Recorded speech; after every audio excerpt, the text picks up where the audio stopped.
Welcome to the Cyber Health Podcast. I'm Stephen Perano, your host, and this is a place where we interview medical professionals, people in the technology space. We want to share their journey, share their story, but ultimately our goal is to inspire you. And I'm excited today to introduce my guest. He's originally from Calle, Puerto Rico. Calle. Calle, excuse me, Close. Calle. Oh, it's close, okay. Like Calle. Yippee Calle. Yippee Calle, Calle, Puerto Rico. He is the chief of bariatric surgery at Memorial Pembroke, Florida. Is that correct? That's correct. And we are excited to introduce to you Dr. Joseph Melendez Davidson. Welcome, Doc. Welcome to the podcast. Hey, thank you so much, Stephen. Pleasure to be here. Pleasure to be, helping out to inspire people as we go along. So Yes, absolutely, and I do appreciate you taking your time. I know you're very busy, and we were able to finally figure out a date, and you're here. Sure. We're here, excited and ready. We are excited, and I was thinking last night how long I've known you, and if I'm correct, I started at Regional in July of 2016. So how long were you there at that point in Regional? At that point, I believe I might have been there a couple months. Really? Not quite the year yet. Maybe Oh, wow. maybe about 10 months or so.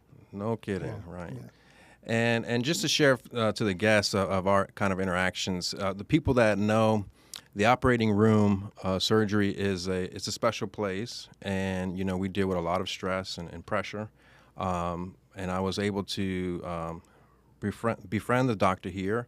But why don't you share in your words our interaction, our first Sure, interaction? we can do that here. Yeah, Yeah, we can do that here. Right.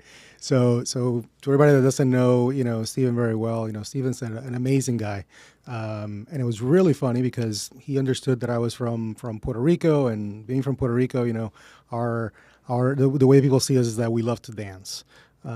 So between one thing and another, he started kind of making fun of, the whole culture thing in a very good way. But the interesting thing was that I didn't know him. So he starts telling me about, hey, I just lost my salsa dancing partner. And I'm like, I wish I knew a girl that, would know how to dance salsa for him. And then he proceeds to say, so if you're free on Saturday night, why don't you come over and be my partner? And I'm like, oh, yeah, okay, well, I think I'm busy on Saturday, Come to find out later on through one thing or another that he's just, messing with me. He's just busting my chops. But again, since then, we just form an amazing relationship, and it's truly a pleasure to have known you for this long. All right. Yeah, the feeling is mutual. And he's a great salsa dancer, by the way. That's right. We've been many times to dancing competitions. We don't like to brag. We don't like to tell people, but he's very flexible. But all joking aside, we do appreciate you guys tuning in. Welcome to the Cyber Health Podcast. Let's get into it. So, Dr. Melendez, let's talk about your time in Puerto Rico, and growing up in Puerto Rico, and how was that? Yeah, no, absolutely. So, born and raised in Puerto Rico. Interestingly enough, people always ask me like, "Oh, you don't look Puerto Rican. What does a Puerto Rican look like, right?" Most people don't even know, right? So Puerto Rico is just this big amalgam of different cultures and different places, and I consider myself to be a little bit of a mutt, right? My mom originally is from Honduras. With her mom was pretty much almost Native American, pretty much from Native Central American. Her dad originally from Savannah, Georgia, hence the gringo look, right? My dad was from New York. They both met in New York, but Puerto Rican parents. They both met in New York, got married, and then, thing of young kids. My mom was about 17. My dad was about 19. They decide to get married. This is back in the, in the 70s. Right. And they get married and they moved to Puerto Rico. Hence, I was born in Puerto Rico, right? Wow. And they never looked back. They said, we leave New York, we go to Puerto Rico, and they started a family there, right? So it was a very unique growing experience, but I didn't know any different, right? So when I was smaller and growing up and younger, we would always visit my dad's side of the family in the States. And then later on, my mom's side of the family moved from Honduras to Texas. So my experience growing up, like any good Puerto Rican, was going to New York City and going to Disney World, right? So that was my experience of what the United States was, right? Yeah. But growing up in Puerto Rico was an amazing experience, I think sometimes we take a lot of things for granted, and it's interesting knowing, with how little your life can be like so amazing, right? Mm-hmm. So perhaps Puerto Rico may not be as developed, okay, maybe as a place like Florida or anything like that, although it is more developed than some some other states that I've been to in the past. But it's great. It's a small little island. It's 100 by 35 miles, a little rectangle in the middle of the Caribbean Sea. And it's truly, a great pleasure and great honor to come from there. And interestingly enough, Puerto Rico does produce a lot of, really good talent that unfortunately then ends up leaving the island because the opportunities are just not the same. And that's kind of the boat that I was in, right? So wanted to, to grow and prosper. And at some point, Puerto Rico it just becomes a little bit too small. And then we have to go and venture out to the United States to be able to have better opportunities. And that's an unfortunate thing that goes on in Puerto Rico, but it's just life. So even from when I was little, I already knew that at some point I was going to, with a lot of pain and sorrow, but I was going to leave the island at some point. Now, is there any way to improve that? Absolutely. The thing is just like anywhere else, especially coming from Puerto Rico, some people think, well, it's a state, right? No, it's not a state. Well, is it a Latin American country? Well, not really. So it's really a mixture in between both, right? So the culture, the way that things are run and everything is Latin American country, right? But the laws and the way that they're trying to build it is really like a state. So the way that you would think that we'd be able to change it and to help it is by having more of that local talent stay in the island instead of going elsewhere, right? But what ends up happening is there's very little opportunity. So people tend to go out to the United States with the thought of, well, I'm going to get my education, my training and everything in the United States, and then I'm going to come back. But unfortunately, governmental policies make it so difficult to be able to come back to get your license, your medical license in Puerto Rico, to be able to get it. I'm telling you, Texas, they think that Texas is one of the hardest places in the U.S. to get a medical license. Try Puerto Rico. It's extremely difficult. It's almost like you have to know everybody that is within the border and everything to be able to get so. Long story short, I've tried getting my license in Puerto Rico several times, and everything just falls through the cracks. And you would think that I'd be able to get a license back there and, practice if I need to or something like that. But it's extremely difficult to come back. So there's some barriers, unfortunately, that the government works at turtle speed, and I'm sad to say that because I come from there, but there's big inefficiencies in the government. To give you a little bit of an idea, the island is only 100 miles by 35, yet there's 70-something, towns or cities, right? So imagine the size of that government. So the number one employer in the island is actually the government. So when you think about how the governments work anywhere in the world, how inefficiency becomes, the more red tape there is, you start thinking, well, wait a minute, people want to do something, but unfortunately the government is just getting kind of in the middle. And that's just the way it is. Wow. That is, like you said, unfortunate. Yeah. And so, so moving from Puerto Rico, what inspired you to get into medicine? So that's a funny story. So originally, growing up and being in high school, I had pretty good grades and everything. And a friend of mine's dad was actually a physician who happened to be the dean of one of the medical schools in the island. And being in high school, graduated as valedictorian, yada, yada, all the honors and everything, he said, hey, man, if you want to, you'd be a great doctor. Come on over, come to our medical school, you'll have a full ride scholarship. And I still remember to this day telling him, if there's anybody who's going to be sick, it's going to be me. I don't want to take care of sick people, right? But that's the ignorance of 16, 17-year-old, sure. Right? So I didn't know any better. I thought I wanted to do something really, really cool. I wanted to be like Top Gun, the pilot, right? Ace or Iceman, one of those guys. And I decided to go into the Air Force. Looking at how to become a pilot, I had a couple of family members that used to be in the armed forces back then. And then one of them said, listen, if you're going to be, a pilot, you have to go to the Air Force Academy or USAFA, how they call it. So I started looking into what the Air Force Academy was. And at that point, and I still believe that this may be true, it's very limited. So in order for you to go, you have to get a congressional appointment. So somebody from the Congress has to say, yeah, I vet for this guy. And then once you get evaluated and complete everything, they might accept you, right? Well, I live in Puerto Rico, right? There's no congressman, right? So how do I get in there? So looking and trying to go around and, getting access into everything, I had to actually at some point get a recommendation from the governor. So I was the first person accepted to the United States Air Force Academy after about 7 years of them not accepting anybody from Puerto Rico. Wow. I was able to get an appointment by the governor of the island. So that's kind of what led me to go to Colorado. And think about a culture shock, right? Guy who's lived his whole life in Puerto Rico, only thing that he knows about the U.S. is Disney World and New York City. Right. going to Colorado, completely different weather, different altitude, different everything, and then meeting people from around the world and from around the United States. So absolutely an amazing experience. Wow, that's great.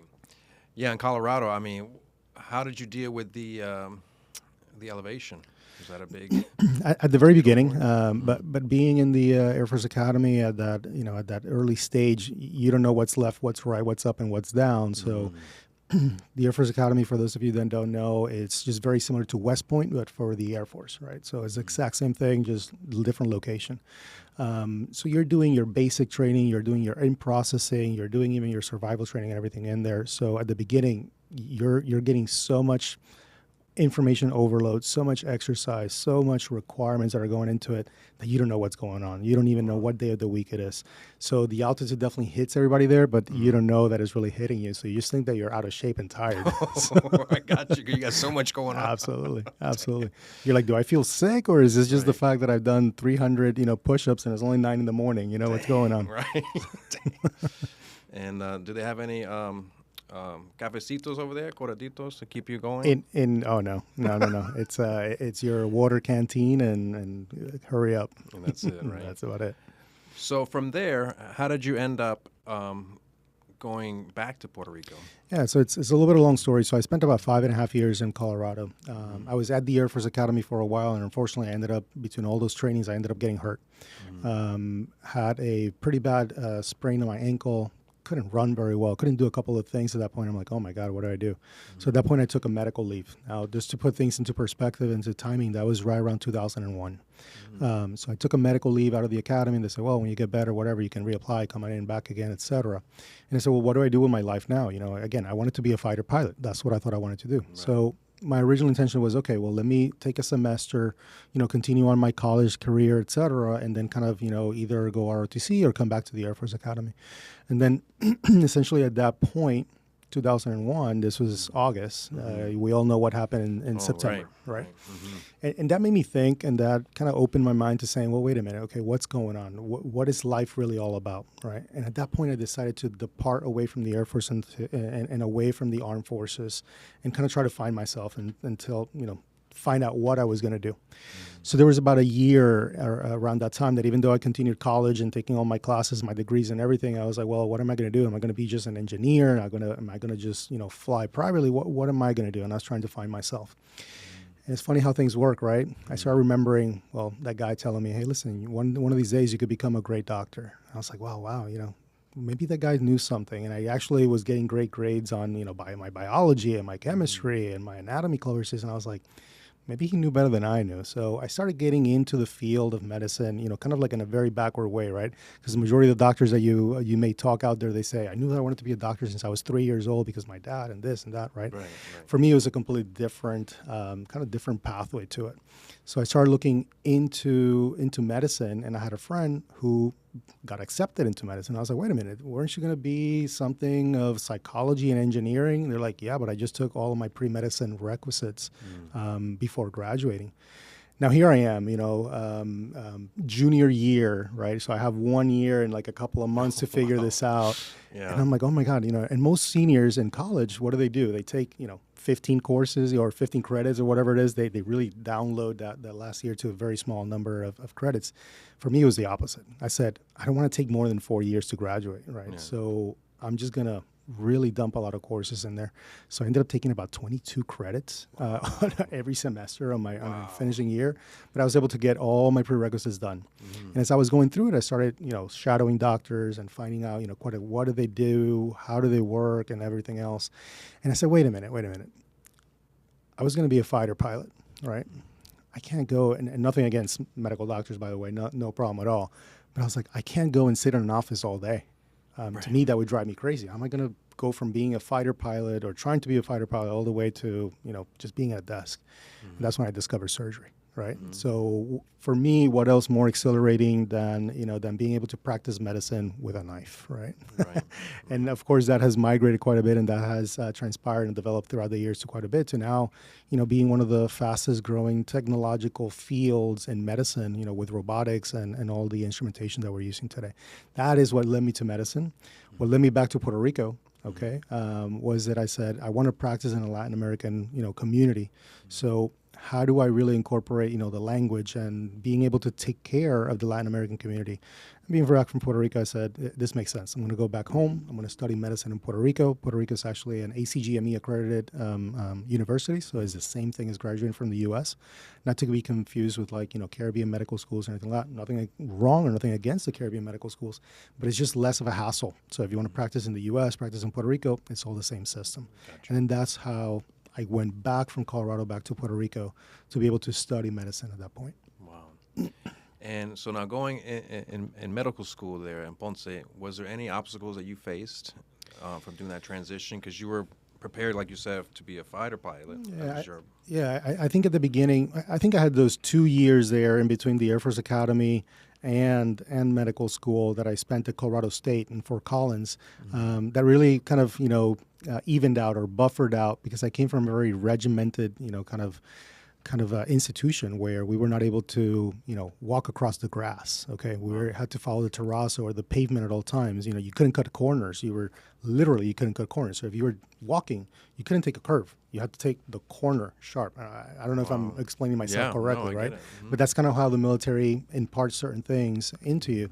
And then going to college at Colorado State, I was like, wait a minute, these people are walking across the grass. Like, oh, wait a minute, I can do this. Something so silly like that, right? Oh, wait a minute, I can do that. So at least it was a good buffer zone of about 2 years. So that way when I got back to Puerto Rico and then medical school, I was already a little bit more accustomed to, listen, I don't have to live like I'm in the armed forces anymore. I can just live normal. Right. And as far as, kind of what you were asking about, did I face any challenges? I mean, the main challenge really for anybody interested in going into medicine is really getting into medical school, right? School. Absolutely. So that is the first challenge, I should say. Okay. So when I did everything that I was telling you that I did, that very last minute I decided to go and everything, I was actually too late to take some of these tests that are required for admission into medical school. So unfortunately, there was about a 1 year of gap, of what they call a gap year, which at my time, it was not very common to take a gap year, but now is actually completely the norm. Yeah. So now, and I say kids, but individuals that are going into medical school now are actually expected to take at least 1, if not 2 years of gap year between their college and their medical school acceptance. And there is this 1 year, what they're doing is they're getting more experience, trying to make sure they figure out, hey, listen, yes, being a doctor is really what I want to achieve. During that one gap year that I had, what I did was I went and worked at a hospital. I was a radiology radiology technician aide, where I would help them with patient care and everything. And I went ahead and got a certificate to be an EMT at that point. Never worked as a real EMT, worked in the hospital instead. But that was a good, year of me working at a hospital and saying, yeah, this is really what I want to do. I want to help people out. Right. So it exposes you to that. And interestingly enough, you take the test, you have the experience, and then medical schools go, okay, yeah, this guy has been exposed to it. He's done something medical before, so he already knows what he is getting into, or should at least have a little bit of a better idea. Right. So the main challenge really is getting into the medical school itself, okay, which can be, very very uphill. Once you're in medical school, then you have, your classes, and how do you prosper, and who do you meet, and what are you doing in order for you to be able to get into residency, which is the next step. So that way you end up training in what you really want to do. Right. And so now moving forward with that, for your residency, how did that come about? Is that another challenge? So that was another challenge, and that's why you may see that I bounced around so much at the very beginning of my career, right? So it changes based on a couple of different factors, on person's interests, on the interest of the community, the availability of these spots, right? So whenever somebody is going to go get trained, one of the first things that opens or closes doors is, well, where are you coming from and who do you know? That's the reality of it, right? And it shouldn't be that way, but let's face it, that's how everything works. Coming from Puerto Rico, unfortunately, puts you at a little bit of a disadvantage, right? Because even if Puerto Rico is part of the United States, when you go, if you want to go interview in North Dakota somewhere, right, for the residency program, they're going to go, Puerto Rico, so are you coming from a Caribbean medical school? And they already make it at the bottom of the list. And you have to explain, oh, listen, I'm not. So you're still seen a little bit as a, kind of lesser, lesser institution, if you will, even though it's ACGME accredited. Right. So that was one of the first challenges that I faced is, trying to get into that residency program. And originally, the reason why you see so many schools in there, originally I got in to do something called preliminary. Okay, so preliminary means that for the first year of your residency, you don't know what you're going to do in the second year. So when I went into Mount Sinai in New York, I was a preliminary resident. The preliminary resident says, okay, you got a contract for a year, you better kind of try to find out something for your second year, right?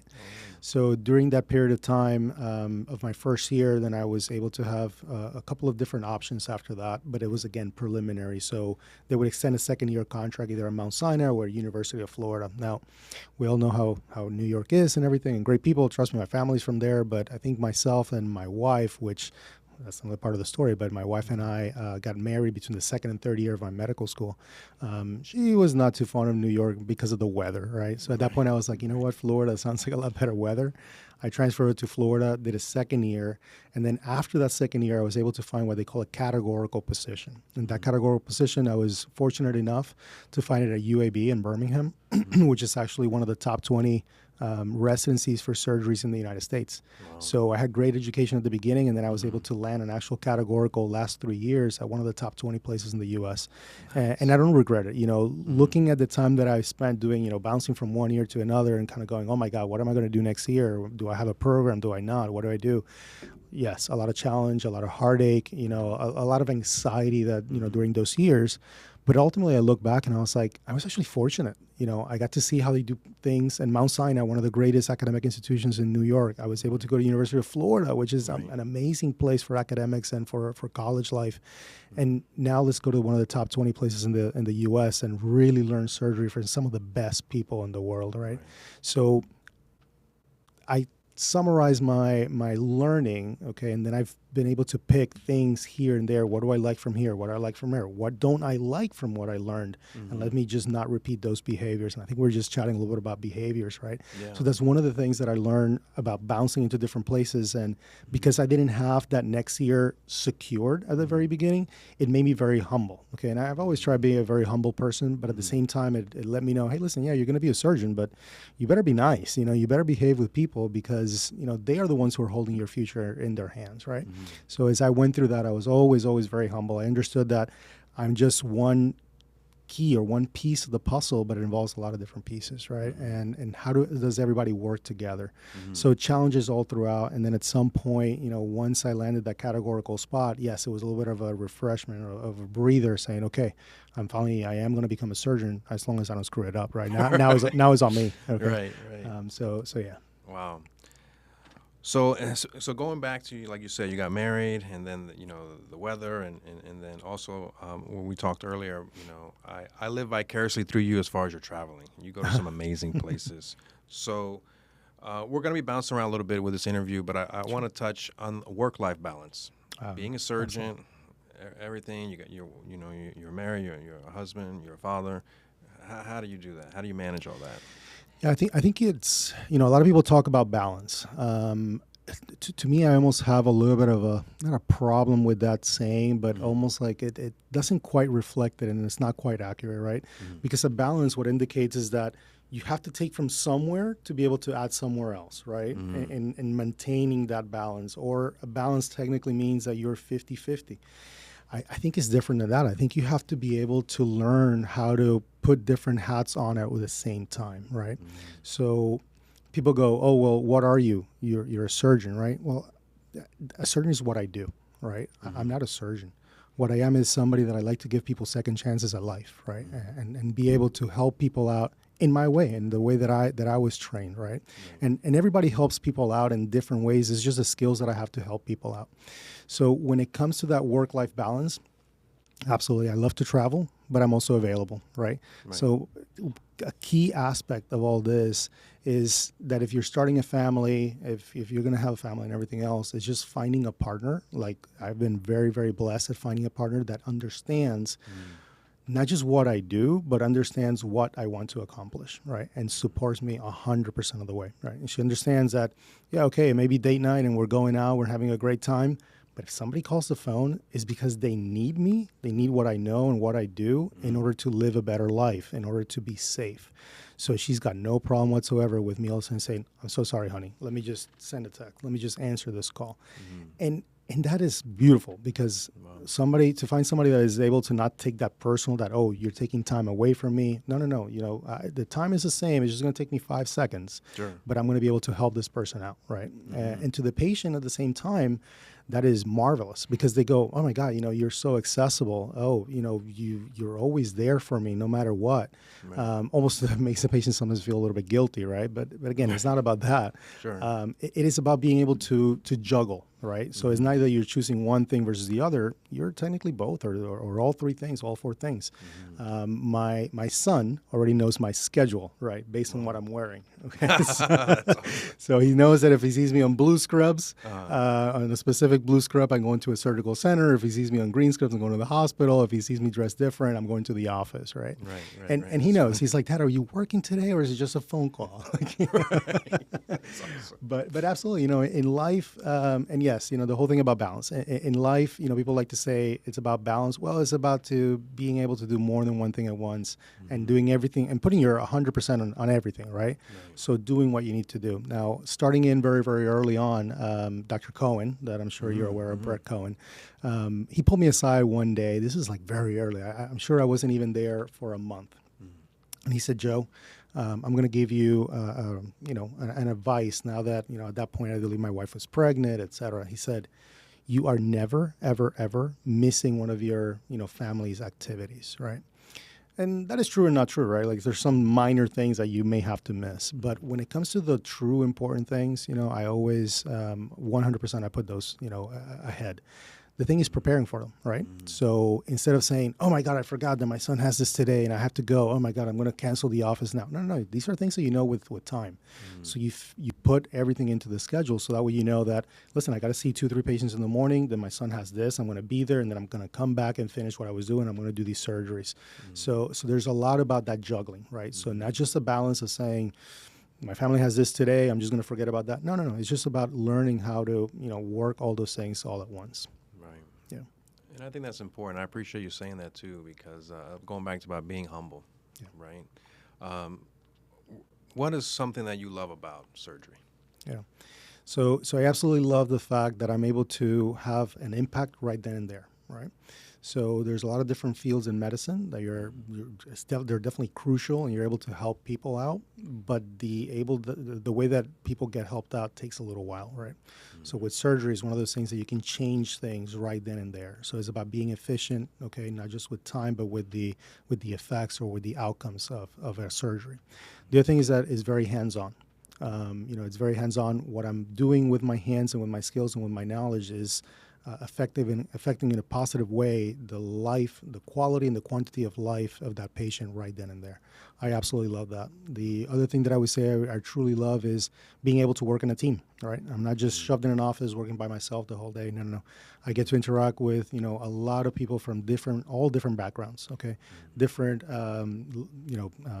different cultures, different ways of life, okay, different backgrounds altogether. And that's where I had the opportunity of essentially meeting you and as you know, many other people that we work with all the time and how great that is. Are you still, is Todd still with you? Todd is still Crazy around. Todd. If Todd, you're watching this, Todd, man. we love you, okay? Todd is also now known as Chicken Wing in the Dominican Republic. Chicken Wing. Oh, now he's been on some trips with you. Right? Vacationing wise, no. I've never been brave enough to do that. Okay, that's good. we did have a trip planned at some point. Something was planned. I remember talking about it. Yeah. Him and his wife were going to go out with my family in a cruise, and I think by the act of God, something happened where we had to cancel that cruise. It was COVID, actually. But oh, wow. Because I know he's a big cruise nut. He is a very big cruise guy. Any information about cruises, you ask him. You ask him, and he'll definitely say it and give it the right way. Absolutely. So no, we've never had the opportunity of going on a vacation together. But yeah, maybe one day. One day, right? Yeah. One day. Keep hoping, Todd. Speaking about working as a team in the operating room primarily, from your experience, what is something like if people are watching this that are nurses, techs, whoever that works in the operating room, we have a lot of different help. What is something that you could say that you look forward to, something they can do to help improve the surgeries? You know, maybe a pet peeve you have you don't like, you know, a little mixture of that. Yeah. You know. So earlier you were chatting to me a little bit about, how different surgeons conduct themselves a little bit different in the OR. And you said, listen, you behave in a certain way where you're not like other people. And, sometimes people even forget that I'm like a surgeon, right? Which, whatever, I don't care, right? I always tell people that my mom, when she named me, she didn't name me Dr. Melendez Davidson. She said, you're Joseph Melendez Davidson. And the reason why I try to be that way, try to be approachable and nice in the operating room, is because the number one thing that I really value in the operating room is open communication. Although I care who you are and where you come from, okay, when it comes to the safety and the well-being from the patient, I don't care if somebody is a nurse, if somebody is, the orderly who's coming in to take the trash out. I really don't care. I want what's best for that patient.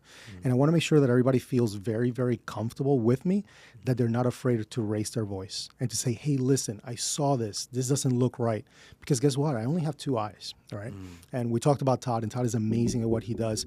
But Todd only has two eyes either, right? So if we're operating, okay, we are focused on something, and something may be going on in the periphery of our vision or right behind. I'm not talking about just literally, right, but figuratively, where, yes, I need the help of everybody that's in that room. That patient who's in the bed needs the help of everybody that's in that room. They call it surgery. Oh, the surgeon's OR. No. This is our OR. We're a surgical group, right? We're a surgical team. I need the help of everybody, and I need everybody to feel comfortable telling me, Dr. Melendez, this is going on. Dr. Melendez, this is happening right now, in order for me to make decisions and know how to take care of that patient. I find sometimes, that I hear these horror stories about, other surgeons, how they're unapproachable they are, about how strict they are in the OR, things like that. And they may have a different perspective, right? They have the perspective of, I want everything to go right. The problem that I find with that is that if people don't feel comfortable with you as a surgeon, something's going to go wrong. And they're going to say, I'm not going to say anything because this person is going to yell at me. And it's not, I don't want that. So I would rather just stay shut, right? And unfortunately, that has happened. That happens very, very often. As you know, medical errors, unfortunately, happen all the time in this country, not just in this country, in the world. And one of the biggest things that has been found to be, to attribute to why these medical errors happen is a breakdown of communication, right? So for me, communication in the OR, for you to be able to tell me how your weekend was, is just as important to me as knowing that you're comfortable telling me how your weekend was. So when something goes wrong, you can tell me, hey, Dr. Melendez, this is going on with the patient right now. We need to focus on this right now. And to me, that's absolutely, important. So how do I do that? I do that by becoming friends with everybody, right? Like you said, I try to be as humble as I can. I don't think that because I'm a surgeon, I'm any better than anybody in there. I just do a different job than what other people are doing. But we all have the best interest of the patient in mind, and communication is absolutely utmost importance. Okay. I appreciate you saying that. Let me just take this opportunity. I've been in healthcare for 20 years. He's here, one of the biggest reasons, because of his character. I respect him as a man, as a father, and as a surgeon, as a medical professional, and I agree with you wholeheartedly. But as someone in my position, I need someone in your position to say that first, right? Meaning like that we are a team. So if there's any physicians that are watching this, with all due respect, you will have a better outcome, I believe, in surgery and managing your patient care, being humble, being approachable, having mutual respect for people, showing class, right? And maybe a lot of it is attributed to the way your mother raised you, perhaps. But also, I think, too, inside you as a person, right? You realize that, hey, I'm walking into an operating room. It's a stressful environment. It's a serious environment. We're here to change someone's life, to save their life for some, in some circumstances. But at the end of the day, we're a team, right? We're adults, we're people, we have family when we go home, we have bills, we have stress. We all share a lot of the same things. The only thing's different is a few initials at the end of our name or the end of our badges. So I did just want to take that time to reemphasize that. So thank you for saying that. Well, thank you. Going to about technology, you mentioned earlier how technology has advanced, in your specialty and career. Absolutely. And how so more recently? Yeah, so technology, everywhere is increasing at exponential rates, right? So you might start, thinking, well, how does this apply to, let's just focus on surgery, for example, right? So how does this apply to taking care of patients? How does it apply to surgery? Well, from the beginning of times, there was no anesthesia at the very beginning, right? And people still had medical issues, and people would die from things that today we consider very silly, right? And then surgery came about, and they said, well, there's a diseased organ, we remove it, and people will live a little bit longer. Well, without anesthesia, people were either dying or they were, essentially extremely in painful environments. So technology has allowed us to take better care of the patient. Now, fast forwarding, decades and decades from that, right? Now is a point where, okay, we understand disease processes, not 100% all of them, but we understand disease processes much better than in the 1920s or 1800s, right? We know how to get people treated, but how do we get those outcomes to become even better? And at least in the field of surgery, other than knowing how to take better care of the patient, the tools that we use to be able to do those procedures has been changing quite exponentially, right? So these surgeries started being done open, right? So big cuts on the patient. Well, if you do a big cut on the patient's going to have more pain, is going to have a longer time recovering, it's going to have more chances of complications happening. So in the 1970s, 1980s, minimally invasive, surgery started taking, a foot. And actually started with the gynecologists, okay, although surgeons don't like to admit that they were first, but, that's what happened. So then later on, surgeons grabbed those tools and said, okay, let's perfect this. Let's do this better. Until about 28, almost 30 years ago, when because of DARPA projects, I'm sure you know what being in cyber health, what DARPA is, because of DARPA projects in conjunction with the Department of Defense and technology and everything, they were trying to develop robotics as a means of assisting the soldier in the field to be able to have the operation when they would get hurt, right? So that was a project that the government started with government funding, very hush-hush. And eventually, as that project was not really going very much to a great extent, some of those folks actually established a company. And that's what the company of Intuitive is today, okay? The intuitive robotic technology or other robotic technologies, what it allows is the surgeon to have more tools at their disposal to be able to take better care of the patient. So it's interesting now how we went from doing an operation complete with our hands and open to then minimally invasive small incisions, and people sometimes go, oh, is that laser surgery? Well, it gets a bad name. It's not laser surgery, right? To all the way up to robotics now. And robotics, people think that that's the future. Well, it's already the present. Right. The interesting thing about robotics is the people who don't know out there, it is a tool, it is a technology, but the surgeon still controls everything. So when I talk to people that don't know about what robotics is, and they go, when do I get to meet the robot? Who's this robot who's operating me? And I'm like, no. It's just the technology. What robotics allows us to do is magnificent. I mean, is leap bounds away from what open surgery was or even what laparoscopy surgery was. And of course, there's a learning curve that goes into all this. But robotic technology has allowed us to take better care of the patient. It has allowed us to give better outcomes, to use small incisions, yes, to have better visualization of the insides of someone, to do surgeries more precise. And if we do surgeries more precise, we can do bigger operations, harder operations with better outcomes. And I think we're in that kind of that avant-garde time period when people are starting to actually realize, oh my God, this is not just a fancy toy, right? It is a $2.5 million toy, by the way. But it's not just a fancy, expensive toy. It's actually a tool that is giving people better results. And that's what we're here about. Right, because and correct me if I'm mistaken, but I would say that you are in the business of transforming lives. Absolutely. Right? Absolutely. And with that in mind, do you know the amount of surgeries you've done at this point? Thousands. You keep a record? Thousands. I lost count after. So once I got out of training, I said, I wonder when I'm going to hit my 1,000 surgery. Well, it didn't take that long at all. It only took about a year and 3 months. I remember that part. And after 1,000 surgeries, I've lost count after that. Yeah. So to give you a little bit of perspective, the majority, I am what I do is what a lot of places called a foregut surgeon. Foregut surgeon is a subspecialty of general surgery that includes bariatrics. It also includes anti-reflux surgery, so for folks that are suffering from reflux. It also involves, complex hernia repairs, okay, so abdominal hernias, hiatal hernias, and then sprinkle in here and there, your gallbladder disease and things like that. So we're surgeons of the upper organs of the abdomen and the lower part of the chest, really. Yeah. So Absolutely. We transform lives all the time, from patients that need a better quality of life to patients that if we don't operate on them, they're going to die. And a big bulk of what we do is bariatric surgery. And bariatric surgery tends to get, unfortunately, a bad name because people think that it's just aesthetics. And obesity is one of the number one, if not the number one, killer of people in the U.S. People usually think that it's heart attacks. Figure out why these people are getting heart attacks. It's because they're obese, right? So as part of what we do change lives, quantity and quality of life, which is really important. When you do that kind of a surgery, right, minimally invasive bariatric surgery, after the surgery, the patient has a lot to do on their own with compliance, Absolutely. right? Absolutely. So in your experience, how hard is that? We have what we called an MBS Equip or MBS Equip program.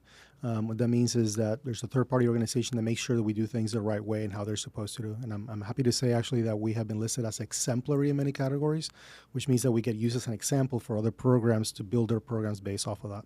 And one of our key things is exactly that, is helping and making sure that the patient understands that bariatric surgery is a tool. Just like I use a robot as a tool, bariatric surgery is a tool for them to construct their own new body, their own new life. But the tool, like us guys, right, we can buy a bunch of tools. If we keep them in the garage and don't do anything with them, the house is not going to get any better, right? So very similar to that is weight loss surgery or bariatric surgery.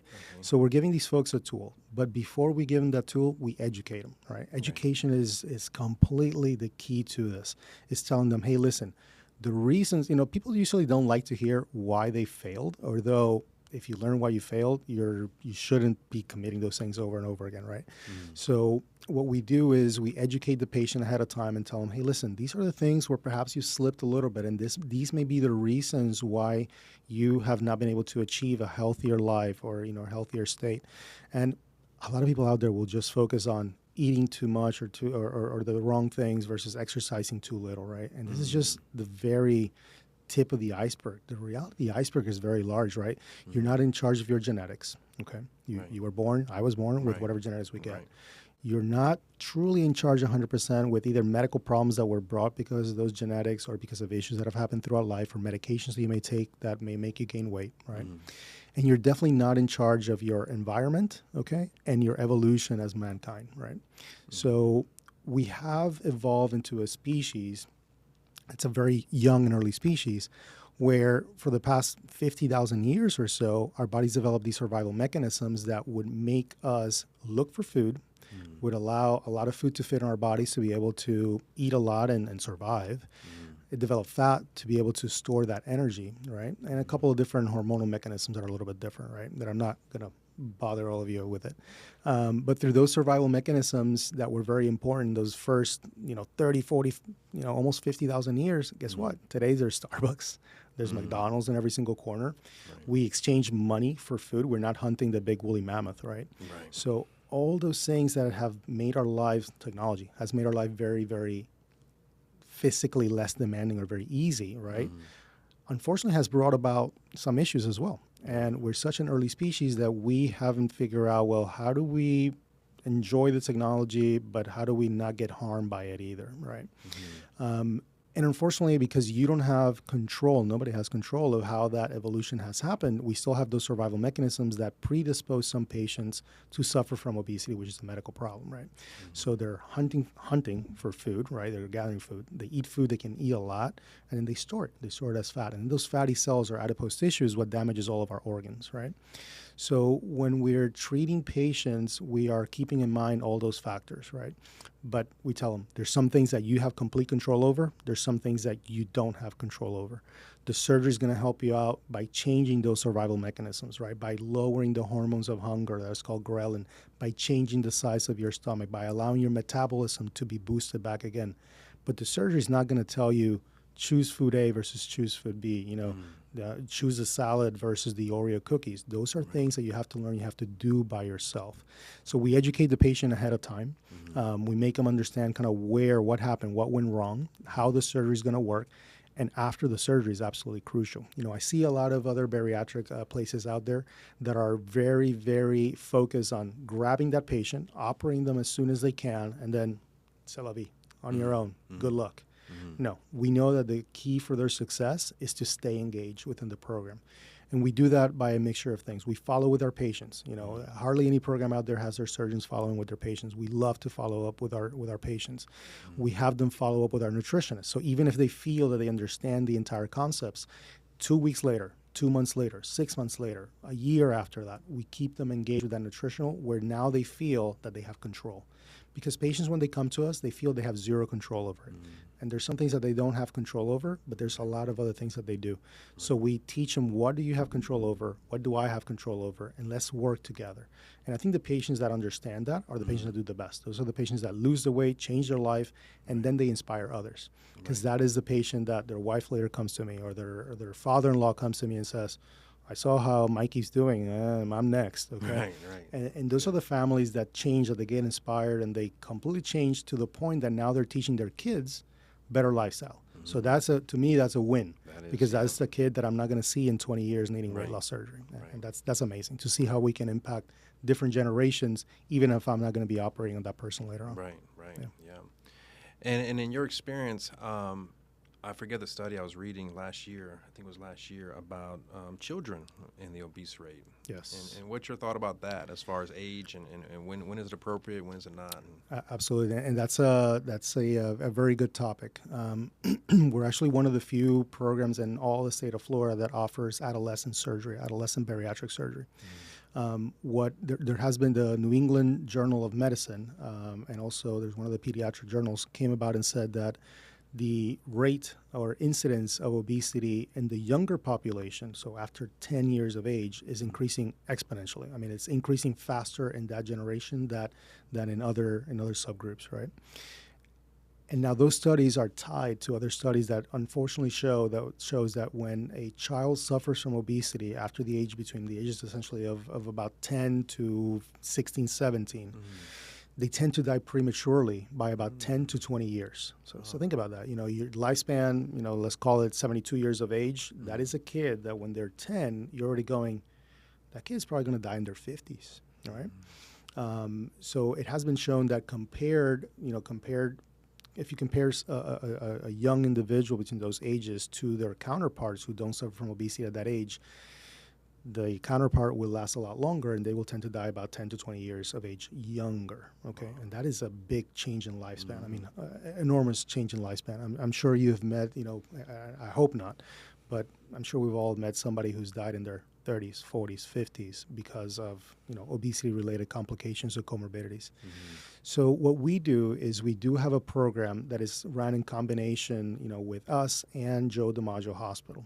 And what we do here in South Florida is we do offer surgeries for individuals that are of the age of 13 and higher, okay? And by doing that, interestingly enough, you know, kids are resilient, kids are tough, kids heal better, and they heal quicker than adults do, okay? But perhaps they're not mature enough yet to understand. So before even embarking into a surgical journey, we make sure that we speak to their legal guardians or their parents to make sure everybody's on the same page. We speak with the individual, with the patient, right? To make sure, hey, is this something that you have considered? Is obesity really bothering you? Have you tried other things? Because surgery in that population should be almost like a last resort, but it's still a tool. It's still an option that is available. Kids do absolutely amazing. What has been shown is that they're able to lose about 80% of the excess weight, meaning if they're 100 pounds over, they'll lose about 80 and they'll keep it off. And especially because they're at such a young, early age, they're able to, you know, to live with those changes for the rest of their life and have less medical problems later on in life than if you were going to get surgery in your 40s or 50s, right? Somebody in their 40s or 50s that gets surgery, well, guess what? You've lived 40, 50 years with obesity. Versus if you take a kid 15 years of age, they've only been obese for about 7 or 8 years, and then they're able to live the rest of their life healthy.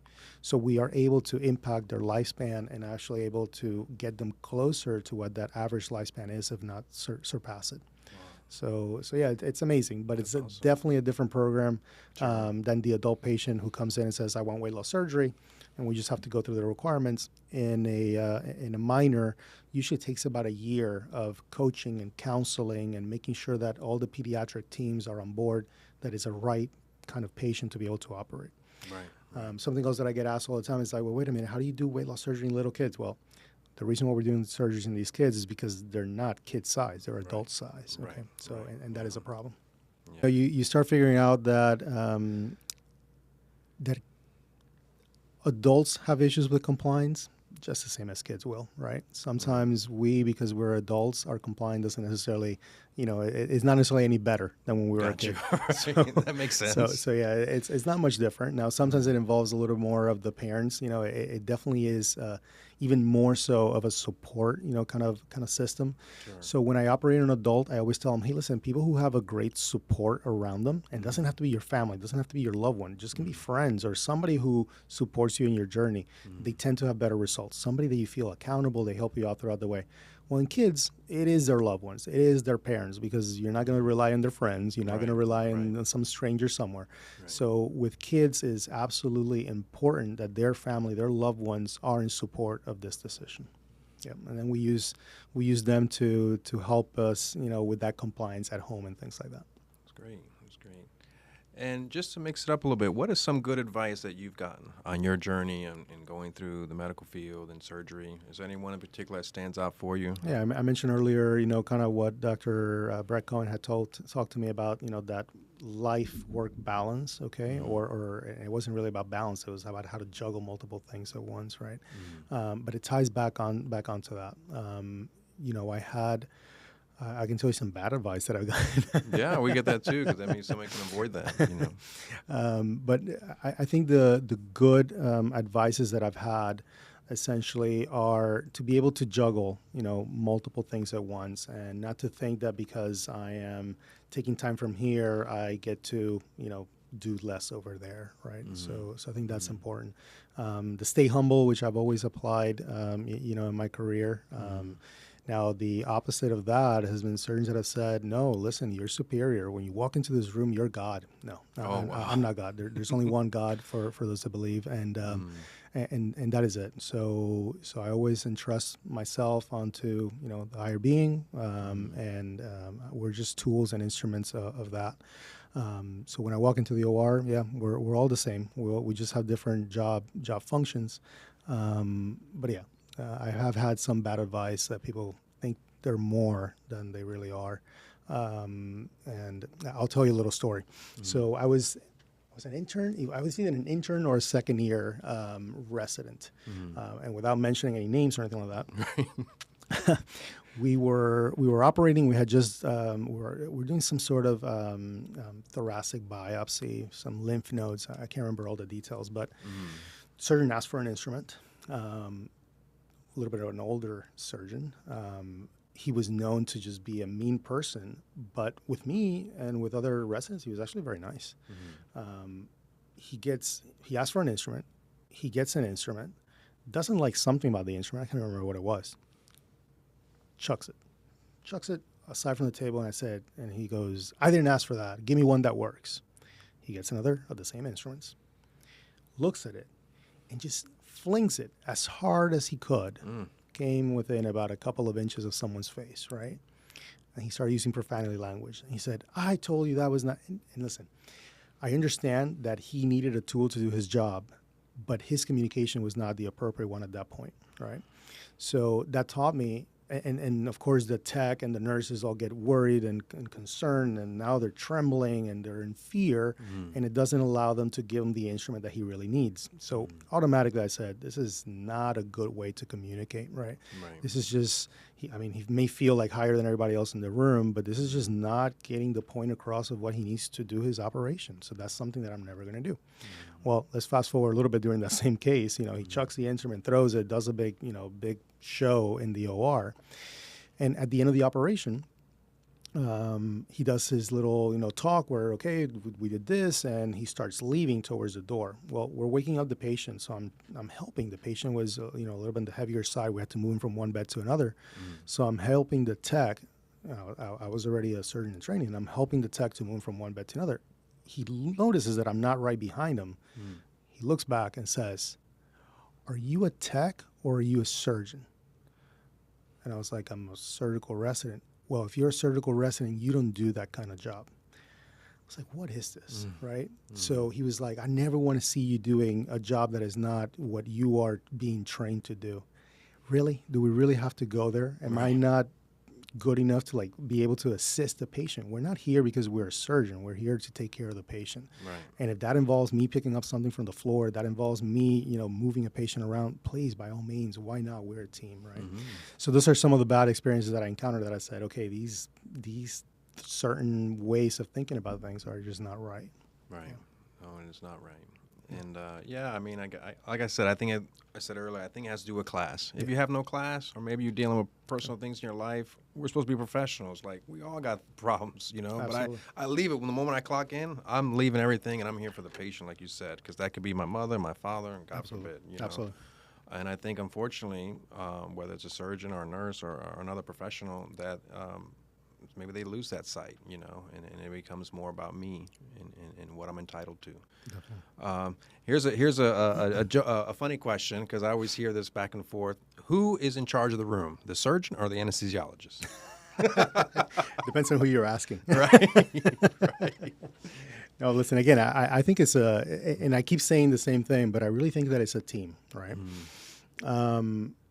Obviously, every surgeon is going to tell you that is, quote unquote, their room, right? Right. I've heard this question rephrased in different ways, or people talking about this. What came first, surgery or anesthesia? Right. There you go. That's right. That's No, but honestly, and joke all aside, we would not be able to do the things that we do without the anesthesiologist, and it truly is a team, right? Because anesthesiologists are not going to give somebody anesthesia just to put them to sleep, unless it's Michael Jackson. But but their role goes based off of the fact that a procedure is being made or being done. While at the same time, my role, my surgery cannot be performed if the anesthesiologist is not able to do what they do. So it really is both, okay? Now, the one thing that I make sure as well is that when I'm operating, I'm in charge of what I'm doing, the operation, right? But they're in charge of making sure the patient is asleep and comfortable and not feeling. So it's almost like we all have a role. We're all going to help out, and that's where communication is crucial. First thing that I do, before we start a case, I make sure right before I do the cut, even though we've done the timeout, for those of you that don't know, there's a pause right before doing an operation where it's called timeout. We verify the right patient, we verify the right operation, the right limb, et cetera, et cetera. So we verify all these things to make sure we're doing the right thing. Even after the timeout, before I'm going to do the cut, I look at the anesthesiologist and I go, are you okay if I start?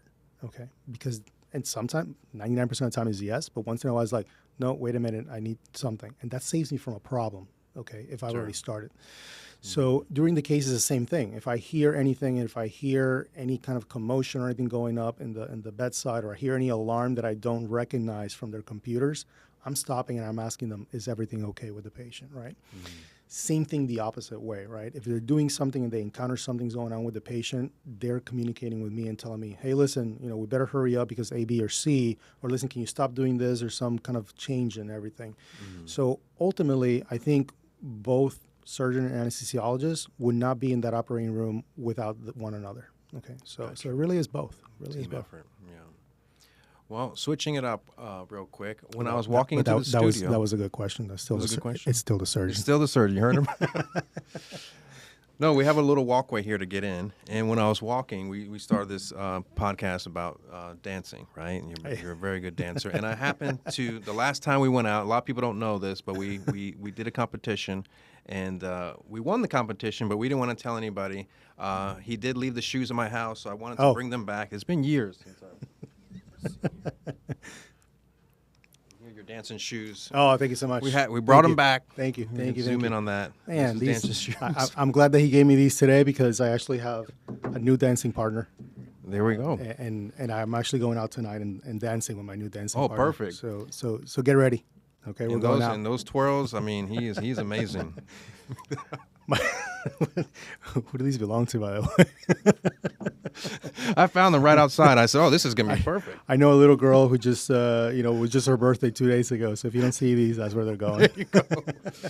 Oh God, no, but they look good on you. He's in the white pants, the white stretchy pants. No, that's Todd. That's Todd. Oh, that's Todd. He's the stretchy pants. Well, before we wrap up, this was a lot of fun talking to you and hearing what you had to say about the OR and your experiences. But one thing I wanted to ask of you before we leave is your opinion about healthcare in general.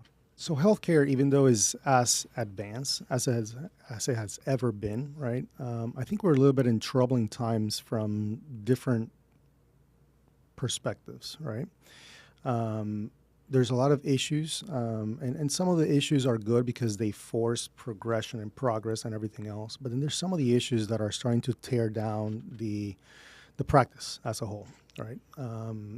We're actually in a time in medicine, and I think it's been going on maybe for about a decade or so, that we're seeing things change, and change that is occurring from people or being championed by people who do not understand the clinical aspect of the medicine. So medicine is becoming a lot about business. And I understand that we have to be business minded and business conscious because ultimately money is a resource and is a finite resource for many, but for the industry as a whole.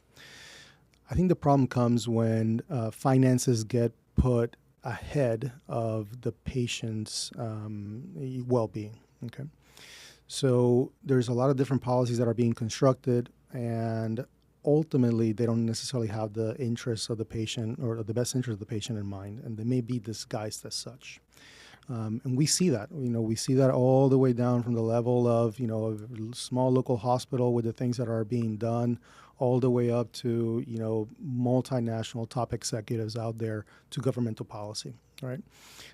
So we are a little bit almost especially in the United States, we're a little bit at a crossroads where you have groups of people that understand one side of it, and then other people trying to sway to the other side of it, and without getting into politics or anything like that, but we have to be careful about what we ask for, right?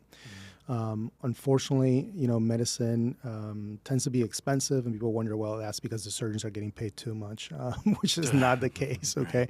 In reality, some of these multinational or multi-state insurance companies are really that middleman that is debilitating the practice of medicine as an art and as a passion, right? Sometimes you have insurances, they have protocols out there, and these protocols will state that you have to do A, B, before getting to C, when in reality, you know that you can save the money from A and B if you just go to C for a specific patient. So that bureaucracy is really, hurting or harming the practice of medicine. Now, those are things that are out of the control, technically, of the patient. Although, through coalitions and, speaking with, your congressman and things like that, those things can change if you understand the true policies at hand. But the other challenge that I see going on with medicine, unfortunately, has to do with some of the technology that is available. Okay, people these days, unfortunately, and specifically a lot of patients, okay, they believe that they know just as much as the doctor does because they went and did a quick Google search. Okay, and it's like my abdomen hurts, so I go to Google, type belly pain for 2 days. First thing that comes up is cancer. So I go to my doctor and go, you have to do this surgery because Google said that I have cancer. Wait a minute, what's going on, right? And again, I'm exaggerating, right? Sure. But sometimes people forget that, being a physician is not just what the book says. It's an art and it's a passion, and we put all of our effort into it. And it's not just about knowing what it is. It's about understanding, is it A or is it Z, right? And once you've identified what is the right treatment for that patient? So we're not treating diseases, we're treating the patient, right? And that's what no computer can do to this day.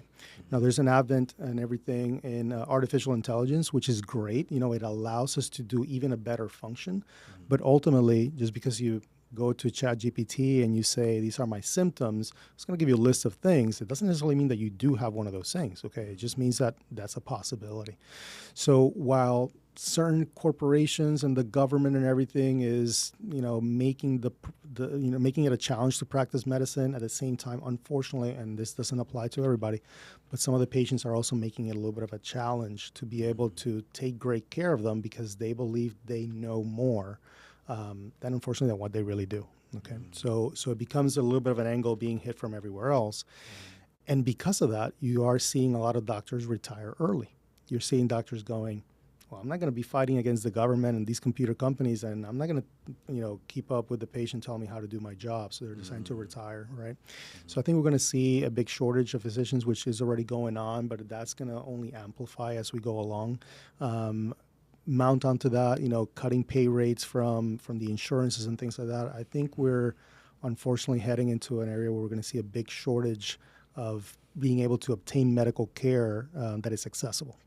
And we're starting to measure some of that. We're seeing, well, how long do you have to wait before you're able to get a study done, before going and seeing your physician, right? Before going and getting your operation done. The more time those things take, the worse off the patient is going to be, right? But if there's less physicians, we cannot help people out. Yeah, that's a big problem. Doom and gloom, but Yeah, don't worry. that's a big Hopefully we have, newer generations coming about and understanding, and the newer generations coming and still wanting to practice medicine, combined with, I'm not an old dinosaur by no means, but those old dinosaurs giving us, their thought and their perspective, and then us who are kind of in that middle of the career, kind of putting those changes into effect. Hopefully we'll be able to steer things in the right direction, be able to face those challenges. Right. And speaking of technology, in your office, for example, what kind of talks do you guys have about cybersecurity and protecting people's data? Do they have the office manager talk about this? So it's very limited, to be very honest with you. There's a lot of education that goes in from a health system perspective, right?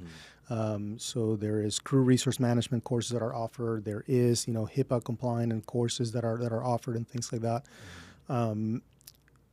And there's always some form of communication that gets handled from a systems perspective, right? But there's so many layers to that I definitely think that we could be doing a better job overall at protecting some of the information of patients and everything else. Good to know. And the final question is, what would you like your legacy to be? You did ask this. So let me think about this. Yeah, take your time. Water break. Okay. It's aguardiente. There we go.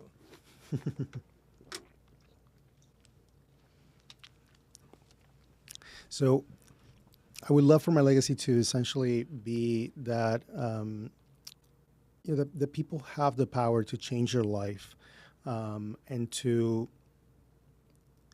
send it on a pathway that is of their liking and of their choosing, right? And just because you have a mold of who you are or who society thinks you are, that you don't have to stay within that mold, right? For me as a surgeon, I don't have to stay in the stereotypical pattern of what a surgeon is. For my patients who have been labeled as obese their whole life, doesn't mean that you have to continue living that way. So I would love for my legacy, if anybody understands anything, is that when somebody tells you what you should be and what you should do, that you are entitled and that you are completely free to be whoever you want to be. And that's what I would love for everybody to kind of perhaps learn from my life, that I don't necessarily conform to that mold, even if somebody else believes that I should. Wow, thank you. That's powerful. Thank you. Thank you for the shoes. Yeah, check out those shoes. Thank you guys for watching. We appreciate you following us, and if you haven't already, follow us on our social media. We're on YouTube, LinkedIn, Instagram, Facebook, you name it, we got it. And our guest here, Dr. Melendez, and if somebody wants to contact you, if they perhaps need some medical care. Absolutely. So you can always contact me on my social media, Instagram at bariatric doc. So that's bariatric DOC, bariatric doc. Okay. That's the best place to reach out to us. Great. And we appreciate you guys for watching. We'll see you in the next episode. Take care. Thank you.